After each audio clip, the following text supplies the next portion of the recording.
जनाब तो आपने हुर्मस की मुसलसल बंदिश और अमेरिका की जानिब से ईरानी समंदरों की नाकाबंदी के बाद तेल की कीमतों ने फिर सेंचुरी कर ली है। बरतानवी ब्रेंट क्रूड तकरीबन 1.5% इजाफे से $103 फी बैरल से तजावुज कर गई है।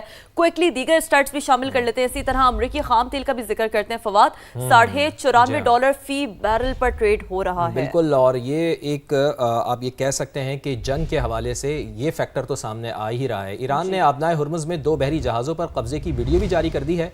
जहाज़ों को ईरानी साहिल पर मुंतकिल कर दिया गया है। ईरानी नेवी की जानिब से बताया गया है जहाज़ नेविगेशन सिस्टम में छेड़छाड़ में मुलविस है। ईरानी नेवी की जानिब से ऐसा भी बताया गया है। तो ताहिर जावेद साहब भी हमारे साथ मौजूद हैं, फैसल काजी साहब भी हमारे साथ मौजूद हैं।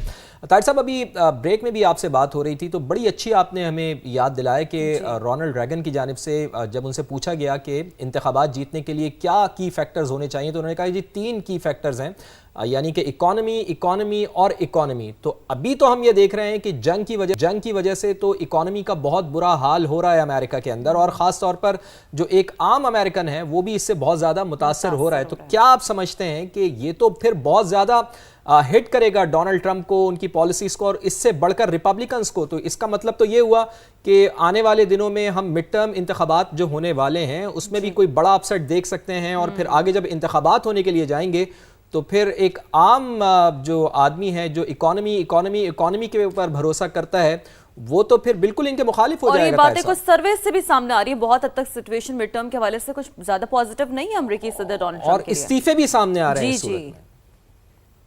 देखिए, इनका वार की वजह से भी इकानमी और फिर टैरिफ की वजह से भी इकानमी, तो ये अभी तक तो टैरिफ भी एक वार थी ना जो इन्होंने शुरू की थी।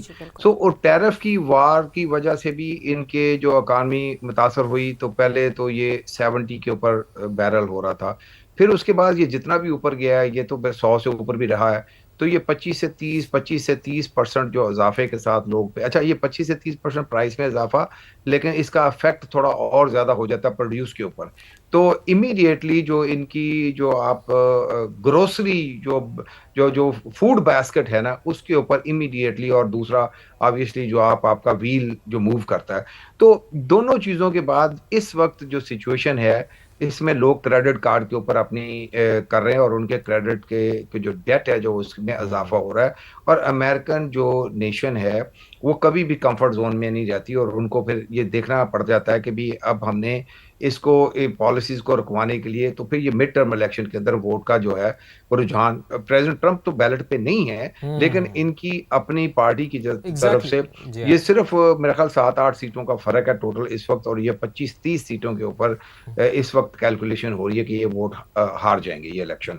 अच्छा, और ये अगर वार खत्म होती है तो भी हार जाएंगे, लेकिन अगर वार खत्म नहीं होती तो इससे भी ज्यादा होगा, और ये भी एक मुमकिन है कि सेनेट में एग्जैक्टली 50-50 हो जाए। और अब अगर सेनेट में बिल्कुल राइट इन द मिडल हो जाता है और यहाँ पे हार जाते हैं तो फिर ये बेसिकली डिपेंडेंट हो जाएंगे कांग्रेस के ऊपर, डिपेंडेंट हो जाएंगे ये इनके एग्जीक्यूटिव ऑर्डर्स की जो वैल्यू खत्म हो जाएगी। एग्जीक्यूटिव ऑर्डर्स की वैल्यू खत्म हो जाएगी। चूंकि टाइम कम है हमारे पास, फैसल साहब हम आपसे भी कंक्लूडिंग रिमार्क्स चाहेंगे कि हाउ डू यू सी आगे फिर मामला कितने मजीद जो है वो गंभीर हो जाएंगे अमेरिकी सदर डोनाल्ड ट्रंप और उनकी पार्टी के लिए?